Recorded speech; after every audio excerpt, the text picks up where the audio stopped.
I divorced my husband because he cheated on me 3 years ago with my younger sister.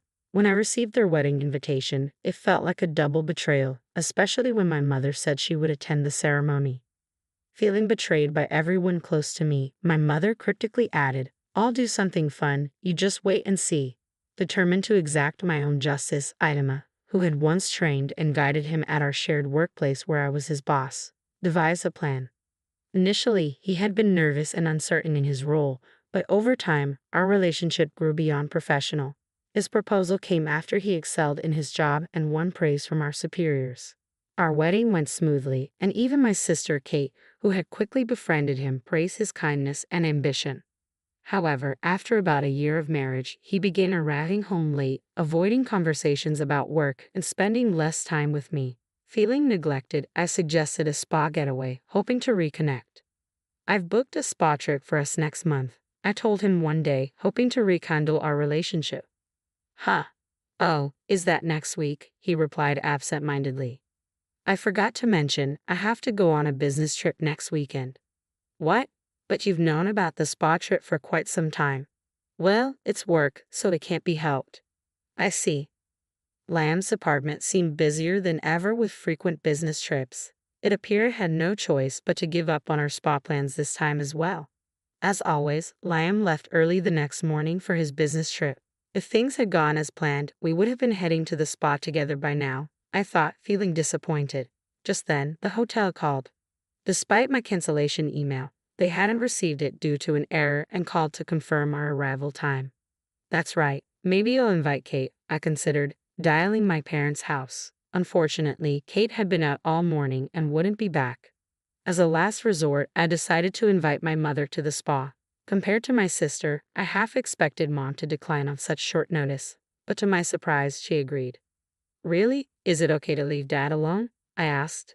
"Right now, I'm more worried about you than your father," she replied, sensing my recent low spirits and deciding to accompany me on the trip. "Thanks, Mom," I said gratefully. "I'm the one who should be thanking you. I'm happy we could take this trip together like this," I told my mother gratefully. It had been a long time since we had enjoyed a trip together. However, upon arriving at the hotel, my mother and I witnessed something shocking. "Mom, look at that," I whispered, pointing discreetly. There, at the hotel entrance, was Liam. He was supposed to be on his business trip, but he appeared happy, arm in arm with another woman as they entered the hotel where we were supposed to stay. "You've got to be kidding," I murmured in disbelief. The woman with Liam turned briefly in our direction. It was Kate, my own sister.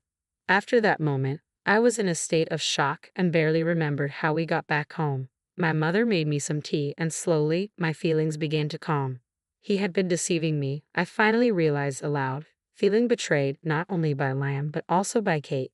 After regaining my composure, I called Liam's department. As suspected, they hadn't sent him on any recent business trips. In fact, they had been reducing workloads and avoiding overtime for years.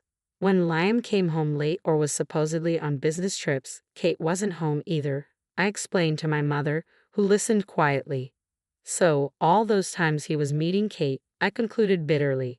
Filled with anger rather than sadness, I made a decision. "Mother, I'm going to divorce Liam. I can't bear to see Kate right now, so I won't be visiting the house for a while," I declared firmly. My mother remained silent, understanding my emotions completely. "I'll prepare everything before Liam comes back," I added, determined to take control of the situation. I had already prepared the divorce papers, signed a lease for a new apartment where I could live temporarily before moving into my new house, and packed all my belongings. Leaving Liam's letter along with the divorce papers at our former home, I made it clear that all matters regarding alimony and legalities would be handled by my lawyer, and then proceeded to block all communication from him. To keep my new address confidential, I didn't inform my parents, despite working in the same company where we occasionally crossed paths. Each time, I chose to ignore him completely. Seeing the futility of the situation, Liam quickly agreed to the divorce. He didn't disclose the reasons to our colleagues, but they seemed to sense the situation and respected my privacy, avoiding the topic of our divorce entirely. 3 years passed with me keeping my distance not only from Liam but also from my family. One evening after returning from work, I found my mother waiting for me in my apartment. "Mom, what's wrong?" I asked, surprised. I have something to tell you, she said quietly, handing me an invitation. This is from Liam and Kate, she explained. It turned out that Kate had left our family home and moved in with Liam. I thought they might get married, but I never expected them to have a wedding ceremony and invite our parents. So, Mom, are you going? I asked hesitantly. Of course I am, she replied calmly. I see. I was the only one who couldn't forgive the two of them yet. Clearly, they must have known, which was why they invited only our parents to the wedding. I felt I had no right to say anything, having distanced myself from both Liam and my parents. Seeing my sadness, my mother smiled reassuringly and said, Don't worry, I'm not going because I forgive them. Just you wait and watch. On the day of the wedding, my mother called me via video. I don't want to see their faces, I murmured, tempted to end the call. But then I recalled my mother's earlier words and stayed connected. The screen displayed a slideshow in progress. The MC began introducing the slides. This slideshow was made by the bride's mother, the MC explained. She gathered photos from her beloved daughter's birth to the present and created this presentation. I was surprised that my mother, who wasn't particularly tech-savvy, had managed to create such a heartfelt slideshow. Yet it stirred up a mix of emotions within me. Mom, you went to this much effort for Kate, I questioned sadly. But in the next moment, I found myself captivated by what appeared on the screen. This isn't Kate, I realized aloud. The slideshow had begun with a photo of me. When she was born, so cute. There's a resemblance, remarked the guests as they watched with a relaxed atmosphere. Kate's expression, however, stiffened as the MC continued. Since she was young, the bride has always been devoted to her family. She was a diligent student who successfully entered her desired university. After starting her job, she became a very reliable employee at the company, the MC narrated. Kate's friends and colleagues, who knew about her student days and workplace, began to buzz with excitement. Hey, isn't that a photo from the welcome party at university? Kate didn't go to such a good university, did she? Wait, isn't that a photo from the company's welcome party? Wait a minute, looking closely, it's completely different. If this isn't Kate. Liam also seemed to have noticed. What the hell is this? This isn't Kate. Unaware of the bride and groom's pale faces, the MC continued advancing the slides. And then she met the groom, Liam, at the company. According to the bride's mother, she initially taught and trained the groom as his instructor. Then the two got married. Photos from Emma's wedding with Liam followed. The MC couldn't hide their confusion. Realizing something was wrong, they fell silent. At that moment, my mother took the stage and grabbed the microphone. From here on, I'll take over and explain, she announced smoothly, advancing the slides. Even after marriage, my daughter supported him both personally and professionally. However, as Liam got busier, he couldn't find time for her, so my daughter planned a spa trip to help relieve his stress. Wait, please, Liam tried to interject, but my mother ignored him, continuing with the slides. The next photo showed them entering the spa hotel together, very close to each other. Finally, photos of the bride and groom appeared, silencing both the MC and the guests. However, Liam and Kate grew even paler. Liam declined the trip planned by my daughter due to a business trip, my mother continued, saying it couldn't be helped that he had to go for work. My daughter invited me to the spa trip, and that's where we witnessed his affair. With those words, everyone started talking and buzzing about what my mother had revealed. An affair? And this wedding is for Kate and Liam, right? Could it be that this wedding is based on their affair? But why would Kate's mother? To answer the guests' questions, my mother continued slowly. Liam swore to marry my beloved daughter Emma and make her happy. Instead, he betrayed her. To make matters worse, he cheated on Emma with her own sister Kate. Mother, stop it already. Today is my wedding day. Why won't you celebrate my happiness? Kate cried out, trying to stop her mother. But my mother coldly looked at Kate and said, I have always wished for your happiness, but you were the one who ruined it first. My mother-in-law's voice was stern. Emma always considered not only herself but also the happiness of her family. What about you, Kate? Have you ever thought about how much Emma would be hurt by your actions? Well, Kate hesitated, looking uncomfortable. She always seems so happy. It's not fair. Instead of being happy for your family, you just got jealous, huh? Mother-in-law, please stop. She is your precious daughter too, right? If that's the case, can't you celebrate our new beginning? Kate pleaded. Why are you doing this? I don't want to become family with someone as dishonest as you. I saw it clearly at today's ceremony. My mother's voice grew more assertive. If you really intend to start something with Kate, why didn't you invite a single person from your own company? If you're going to have such a grand ceremony, shouldn't you apologize to Emma? It's selfish to invite me and her father to the wedding without making any effort like that. But Emma has been ignoring me all this time, Liam interjected defensively. Of course she has. After what you've done, it's only natural, my mother retorted sharply.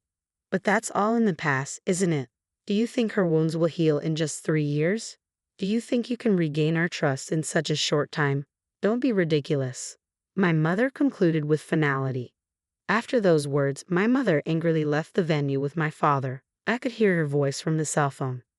Did you see that, Emma? Yes, I replied quietly. I'm sorry for reminding you of painful things. I just can't stand seeing those two act like nothing happened. No, thank you. I feel relieved. It's like you said everything I wanted to say. That's right, Emma. You always keep everything to yourself. I thought it was just too kind of you to not tell your colleagues the reason for your divorce. After that, my mother sent me a recording of her conversation with Liam during the wedding. Indeed, as my mother said, even if time passes, it's not easy to forget. Moreover, Liam showed no signs of remorse whatsoever, calling it a thing of the past. I decided to begin my second life by giving Liam a fitting punishment. I chose to confront him during a company presentation. The opportunity arose during a company-wide presentation where volunteers from various departments could participate. Swiftly signing up, I entered the conference room. When it was Liam's turn to speak, his supervisor, unaware of his remarriage, commented, "Liam, you seem even more motivated today. Must be because you just got married." "Yes, I will do my best for my family," Liam replied, sounding genuinely happy. He should have known I was present, but that only strengthened my resolve. I played the recorded audio I received from my mother. The sudden noise from the audio surprised the participants, but as they learned about Liam's affair with my sister after marrying me, accusations began to fly. "Liam, didn't you claim the reason for our divorce was a difference in values?" I couldn't help but laugh. "Oh, really? Well, I can't understand a value that involves cheating with your own wife's sister." I apologize for bringing personal matters into this important presentation, I continued. As of today, I had decided to resign. I have tolerated being in this company because I value it, but I can no longer work in the same place as him. As I moved to leave, the board members intervened to stop me. "Wait a minute, Emma," one of them spoke up. "You're an invaluable asset to our company. If anyone should leave, it should be Liam." "But I've always been seen as having a promising future here," I protested. "We had high expectations for you in the past, but lately, your performance has declined. Your focus has waned, and it seems you've lost the problem-solving abilities you once had," another board member explained. Meanwhile, Kate, who had been incompetent with household chores even when living with her parents, became a full-time housewife after marrying Liam. She left most of the housework to him, causing him stress at work. Unable to offer him the support I once could, his performance suffered further. News of his affair with his wife's sister spread throughout the company, tarnishing his reputation. During the board meeting, it was decided that I would stay at the company while Liam would be transferred to a remote location with the likelihood of being laid off in the future. Kate, who had enjoyed a comfortable life as a housewife with Liam's support, abandoned him when she discovered his financial troubles. She moved on to another man, only to find out he was a freeloader burdened with debts. Now, she works 2 jobs day and night to make ends meet. As the saying goes, what goes around comes around. Watching Liam and Kate struggle, I finally felt ready to start anew.